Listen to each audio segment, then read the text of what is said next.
Virginia Hamilton. Say the people could fly. Say that long ago in Africa, some of the people knew magic, and that they would walk on their air like climbing up on a gate. And they flew like blackbirds over fields, black shiny wings flapping against the blue up there. Then, slavery. The ones that could fly shed their wings. They couldn't take their wings across the water on slave ships, too crowded, you know. The folks were full of misery, then got sick with the up and down of the sea, so they forgot about flying when they could no longer breathe the sweet scent of Africa. Say the people who could fly kept their power, although shed their wings. One such was an old man. Call him Toby. And standing tall yet afraid was a young woman who once had wings. Call her Sarah. Now Sarah carried a babe tied to her back. She trembled to be so hard worked and scorned. The enslaved labored in the fields from sunup to sundown. The owner of the slave, calling himself their master, say he was a lump of clay, a hard, flinty cola, hard rock pile that wouldn't be moved. His overseer, on horseback, pointed out the enslaved who were slowing down. So the one called driver cracked his whip over the slow ones to make them move faster. That whip was like a slice open cut of pain, so they did move faster. They had to. Sarah hoed and chopped in the row as her babe was on her back sleeping. Say the child grew hungry. That babe started up bawling so loud, and Sarah couldn't stop to feed it, couldn't stop to soothe and quiet it down. She let it cry. She didn't want to, but she had no heart to cling to it. Keep that thing quiet, called the overseer. He pointed his finger at the babe. The woman scrunched low. The driver cracked his whip across the babe anyhow. The babe hollered like any hurt child, and the woman fell to the earth. The old man that was there, Toby, came and helped her to her feet. I must go soon, she told him. Soon, he said. Sarah couldn't stand up straight any longer. She was too weak. The sun burned her face. The babe cried and cried. Pity me, oh, pity me, it sounded like. Sarah was so sad and starving, she sat down in the road. Get up, you black cow, called the overseer. He pointed his hand and the driver's whip snarled around Sarah's legs. Her sack dress tore into rags. Her legs bled into the earth. She couldn't get up. Toby was there, where there was no one to help her and the babe. Now, before it's too late, panted Sarah. Now, Father. Yes, Lord said, the time has come. Toby answered. Go as you know how to go. He raised his arms, holding them out to her. And some more magic words, said so quickly they sounded like whispers and sighs. The young woman lifted one foot on the air, and then another. She flew clumsily at first, with the child now held tightly in her arms. Then she felt the magic. She rose just as free as a bird, as light as a feather. The overseer rode after her, hollowing. Sarah flew over the fences. She flew over the woods. Tall trees could not snag her, nor could the overseer. She flew like an eagle now, until she was gone from sight. No one dared speak about it.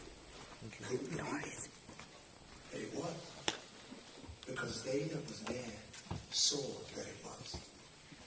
Say the next day, it was dead hot in the field. The young man fell from the heat. More young men fell. The driver came over and whipped him.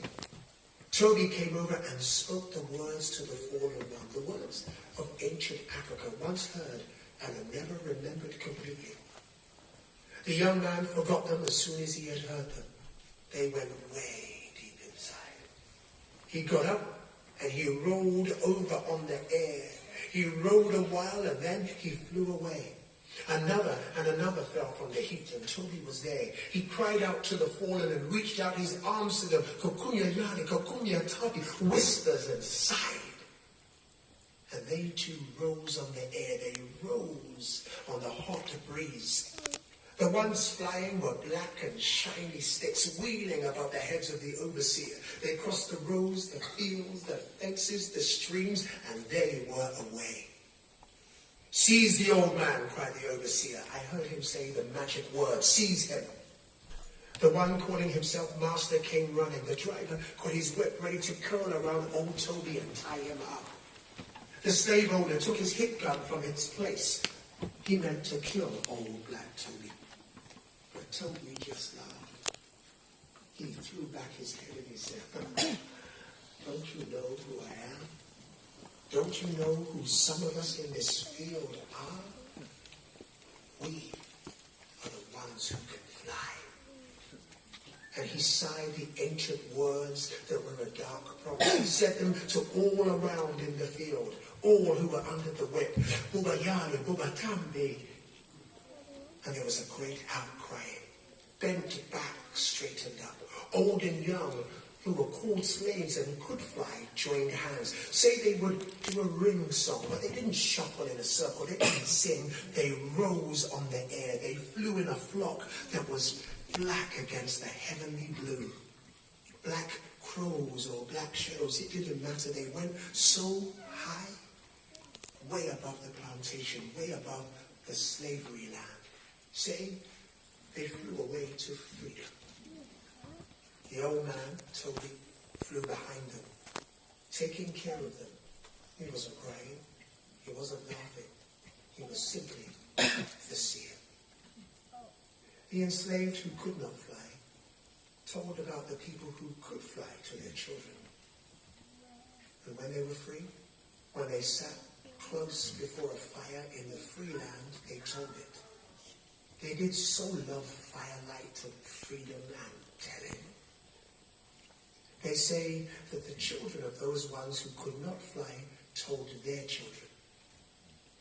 And now me, I have told it to you.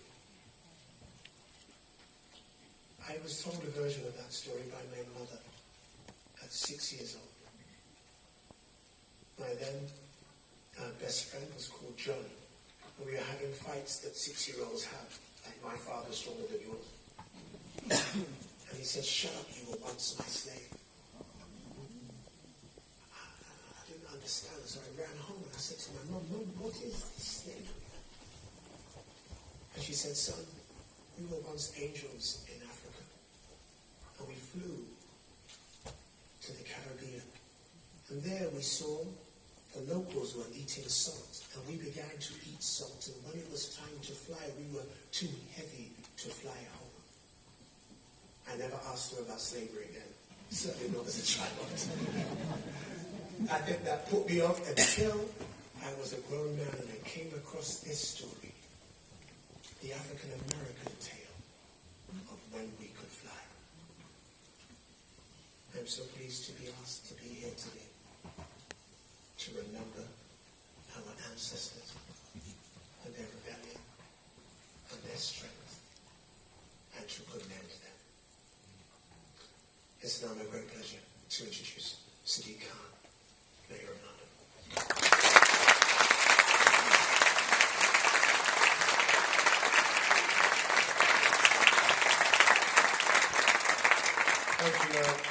Thank you, Tommy. Thank you, Henry. It's a privilege to welcome you here this evening and host this event with our partners from the Windrush Foundation.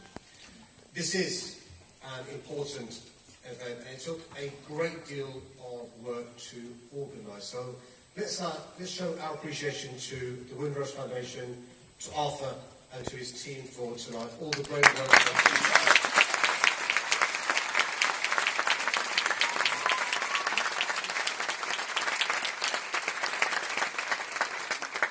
you know, when we talk about the slave trade and the Middle Passage, a journey that's come to symbolise the human capacity for cruelty and depravity. We're talking about one of the darkest chapters in the history of our world. It involved the systematic exploitation, forcible relocation, and murder African people over hundreds of years. Nothing short of a crime against humanity. And as we gather here today, we honour and pay our respects to all those who were subjected to unimaginable horrors and hardships. You know, it was London's first mayor, Ken Livingstone, who offered a full apology for the role London played in the slave trade 11 years ago. And he was right to do so. This was important because we can't simply divorce the past from the present and pretend that centuries of organised racism, organised violence and organised trauma hasn't left deep and lasting wounds. The shameful episode of our history has cast a long shadow, with the legacy of slavery still visible in the wealth and grandeur of the buildings that define London's skyline. And, let's be frank, in many of the social problems that still blight African Caribbean communities today. While men, women and children in our city are free from chains, too many remain shackled by poverty, deprivation and lack of opportunity. And this isn't down to chance, it's down to the historic injustices we've inherited or failed to adequately address. Yet if history teaches us anything, it's that progress is possible. That injustices can be overcome. That wrongs can be set right. And this day is designed as a day of remembrance because it falls on the anniversary, as Henry and Kwame said, of the Haitian uprising, when slaves rose up to win their freedom. This was a landmark moment in the struggle for emancipation, and it reminds us that the abolition of slavery wasn't the result of some moral awakening or epiphany by the oppressors, but the result of the actions of courageous men and women who resisted, rebelled, and revolted.